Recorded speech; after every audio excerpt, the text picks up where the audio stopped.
लेकिन अब जम्मू कश्मीर से आपको लद्दाख लिए चलते हैं, जहां पर परेशानियां बढ़ रही हैं इंतजामिया की। आने वाले दिनों के अंदर एक नहीं कई चैलेंजेस सरकार के सामने हो सकते हैं। नाराजगी काफी ज्यादा बढ़ रही है और नाराजगी इसलिए बढ़ रही है क्योंकि लद्दाख के अंदर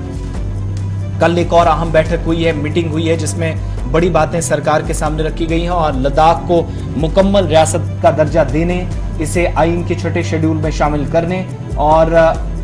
बाकी दो और मुतालबात हैं वो सामने रखे गए। एपेक्स बॉडी लेह और करगिल डेमोक्रेटिक अलायंस यानी केडीए ने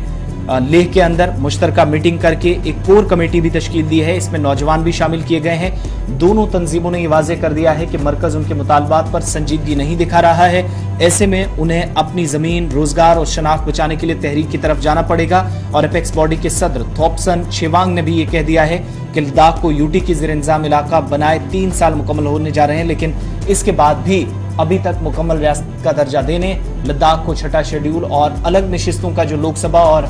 राज्यसभा सीटों का अलग से मुतालबा किया जा रहा है, ना उस पर कोई गौर खौज हुआ। और कोर कमेटी बनाने का ये मकसद है कि 2023-24 में प्लान क्या होगा, एजुटेशंस किए जाएंगे,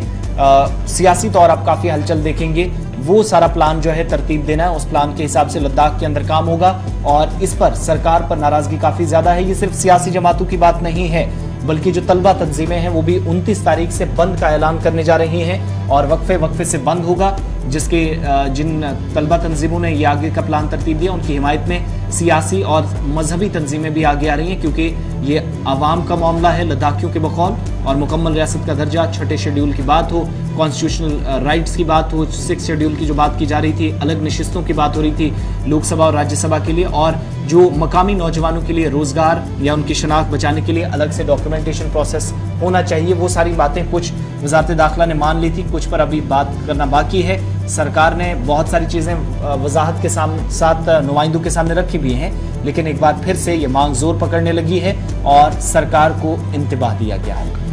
बिल्कुल आसिफ, अगर हम बात करेंगे, कल एक बार फिर जो मीटिंग हुई है, तकरीबन 3 घंटे तक ये मीटिंग जारी रही और मीटिंग के बाद ही मीटिंग के दौरान कहा गया है कि जो मरकजी सरकार के सामने हमने जो बात रखी उन पर अमल नहीं हुआ है। इस सिलसिले में उन्होंने अब एजुटेशनल जो है जो लद्दाख के अंदर वो शेड्यूल जारी कर दिया है। और इस सिलसिले में मजीद जो कल उन्होंने क्या कुछ कहा, इस हवाले से पहले वो सुनते हैं, उसके बाद मजीद बात करते हैं। एजेंडा को लेकर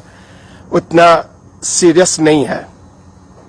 और कुछ लोग ये प्रोपेगेंडा करने लगे कि अभी एपेक्स और केडीए भी आहिस्ता आहिस्ता ठंडा पड़ने वाले हैं और हम इनको ठंडा करने वाले हैं। उन सबों को एक बार क्लियरली ये मैसेज देने के लिए और जवाब देने के लिए और गवर्नमेंट ऑफ इंडिया को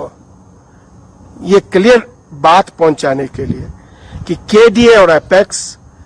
अपनी एजेंडे को लेकर किसी भी किस्म का कंप्रोमाइज नहीं करने वाली है और कोई भी इसमें सुस्ती नहीं करने वाली है।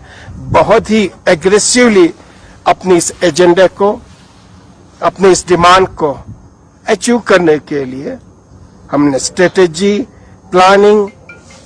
सब कुछ बना ली है और इन चीजों को फाइनल शेप देने के लिए आज कोर कमेटी बनी है,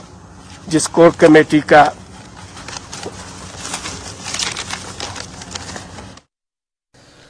लद्दाख से प्रेस कॉन्फ्रेंस के जरिए बताया गया कि आगे के प्लान कैसे बनेंगे, क्या किया गया है। कोर कमेटी में नौजवानों को भी इस बार जिम्मेदारियां दी गई हैं और अब उसी हिसाब से 2023-24 में